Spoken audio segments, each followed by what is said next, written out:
9 de agosto de 1995, el vuelo 2306 de Interaustral que se dirigía a Mendoza sobrevolaba las Sierras Grandes, en Córdoba. Esta aerolínea fue creada por el grupo español Iberia para funcionar como auxiliar de su filial de Austral Líneas Aéreas. El problema es que tenían poco mantenimiento. La empresa quería, prácticamente, generar plata haciendo volar un pedazo de chatarra. Ese 9 de agosto, en pleno vuelo, una de las puertas del avión se abrió violentamente, generando una corriente de aire frío que automáticamente lanzó al vacío a la azafata Lilian Almada de 28 años. Lilian perdió la vida al caer desde una altura aproximada de 3000 metros. En abril del 2001 se hizo el juicio. Absolvieron de culpa a 3 de los 5 ejecutivos de la aerolínea y condenaron con prisión en suspenso a los 2 de menor rango, pero solamente les dieron 2 y 1 año de prisión.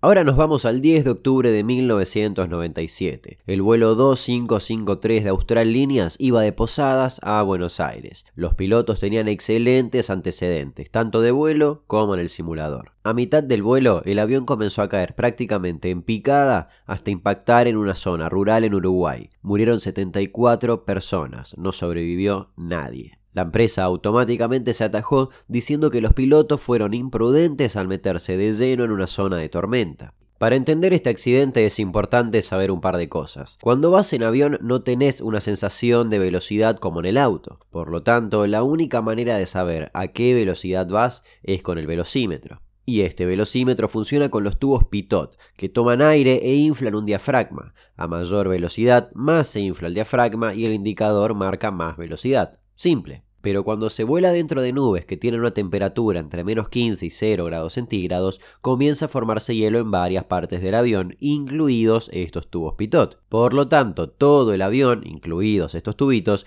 tienen un sistema de calefacción para descongelar y derretir ese hielo. Si el sistema de calefacción falla, el tubo pitot se llena de hielo y entra menos aire, por lo tanto el velocímetro muestra una velocidad mucho menor a la que realmente va el avión. Esto ya había generado un accidente en el 74 y desde ese entonces es obligatorio instalar una alarma que avise a la tripulación que este tubo pitot está lleno de hielo y que la velocidad que te está mostrando el indicador no es confiable y no refleja la velocidad real. En el caso del vuelo 2553, esta alarma no había sido instalada, a pesar de ser obligatoria, pero igualmente fue matriculado. Como efectivamente estaban en una zona de tormenta, el tubo pitot comenzó a congelarse, el sistema de calefacción fallaba y la velocidad indicada comenzaba a bajar cada vez más, pero la velocidad a la que iban era la normal. Los pilotos, al ver que la velocidad caía, comenzaron a aplicar más potencia, pero en el indicador la velocidad seguía bajando, y como no podían recuperar esta velocidad,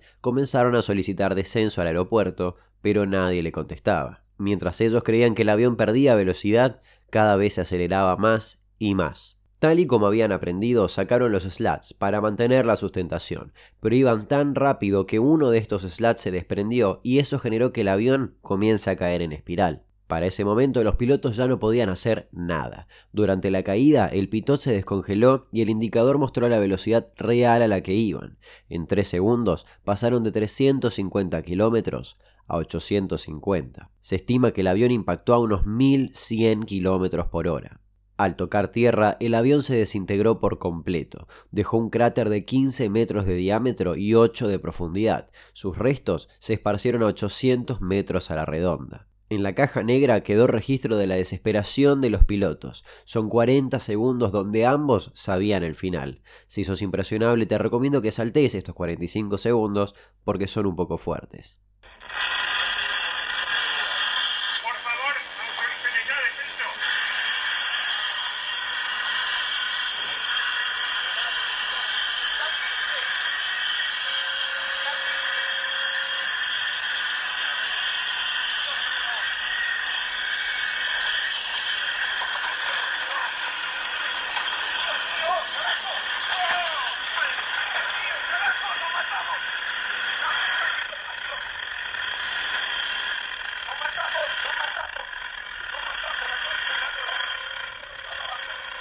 Al día de la grabación de este video, el juicio recién comenzó y se estima que continúa hasta el 2020.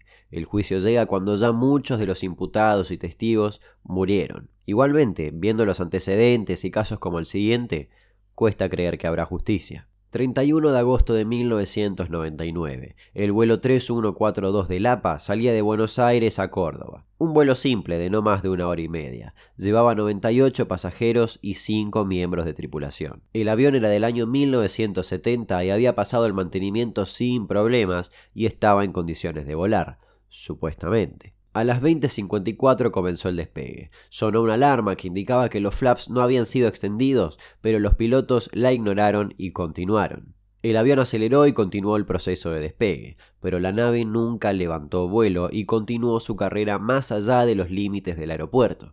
Atravesó una avenida, se llevó puesto un auto que circulaba por ahí y finalmente chocó contra unas máquinas viales y una planta reguladora de gas. La pérdida de combustible del avión, más el gas que salió por la rotura de la planta, provocaron un incendio que causó la muerte de la mayoría de los pasajeros que habían sobrevivido al choque.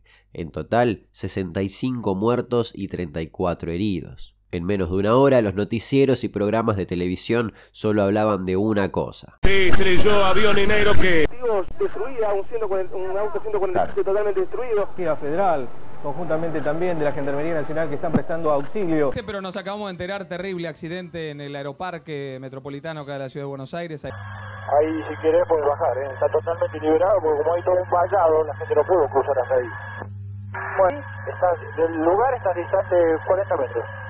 Fue el accidente más grave de la historia de la aviación comercial argentina. Se estableció que la causa inmediata del accidente fue la omisión, por parte del piloto, de extender los flaps de vuelo. Además, también señalaron una serie de insuficiencias por parte de la empresa. El juicio oral duró 2 años, pasaron 1.200 testigos, había 8 acusados y solo hubo 2 condenas leves y fueron absueltos los principales responsables de la empresa y de la Fuerza Aérea. Esas únicas 2 condenas fueron para el gerente de operaciones y para el jefe de la línea. Los condenaron a solamente 3 años de prisión en suspenso. En el mismo juicio sobreseyeron a todos los directivos de la empresa, incluido al dueño del APA, Gustavo Deutsch. A mí como piloto lo único que se me ocurre es que puede haber habido una ingestión simultánea de ambos motores, que una bandada de pájaros o algo así se le haya cruzado para cualquier parte. ¿Es verdad que la niega terminantemente que haya habido algún De a uno. Yo no niego terminantemente nada. Nosotros estos aviones los estamos reemplazando con aviones nuevos. En el 2014 la Corte Suprema de Justicia decretó el fin de la causa Lapa. Esa decisión cerró las posibilidades de que alguien fuera preso de verdad y sepultó toda la fe en la justicia de los familiares de las víctimas. Se culpó a los pilotos de ignorar la alarma que alertaba a los problemas, cosa que es cierta. Tripulación de cabina, ocupar sus puestos para el despegue. Despegamos.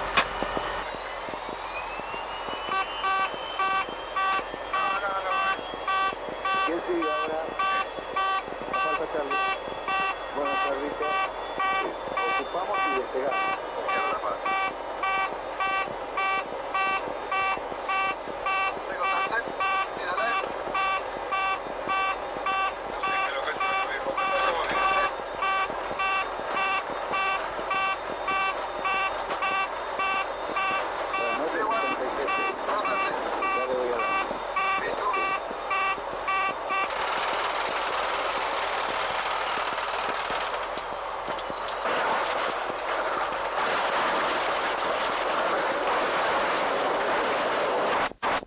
Pero ¿qué los llevó a ignorarla? Que las alarmas sonaban todo el tiempo e incluso los directivos de la empresa decían que no había que darles importancia. Decían que eran alarmas falsas, cosa que es cierta. A raíz del poco mantenimiento hacían falso contacto. En 4 meses se detectaron más de 90 alarmas falsas. A algunos pilotos se le debían vacaciones y la mayoría de los aviones volaron en reiteradas ocasiones estando en prohibición de volar. En el 96, el ex piloto del APA, Enrique Piñeiro, envió una carta al presidente de la aerolínea comunicándole su renuncia después de haber visto todas estas irregularidades. En esta carta expresa estar en total desacuerdo con la política de seguridad aérea de la empresa. Cuenta que en una ocasión se negó a volar ya que el avión tenía 2 horizontes artificiales fuera de servicio y que ese vuelo lo hizo otro comandante. Denunció que otro vuelo se hizo sin chalecos salvavidas, otro con el radar inoperativo y hasta uno que voló más de un mes con reportes de fallas en el timón de dirección. Mantener un avión en condiciones lleva consigo un montón de procedimientos y controles que cuestan mucha plata.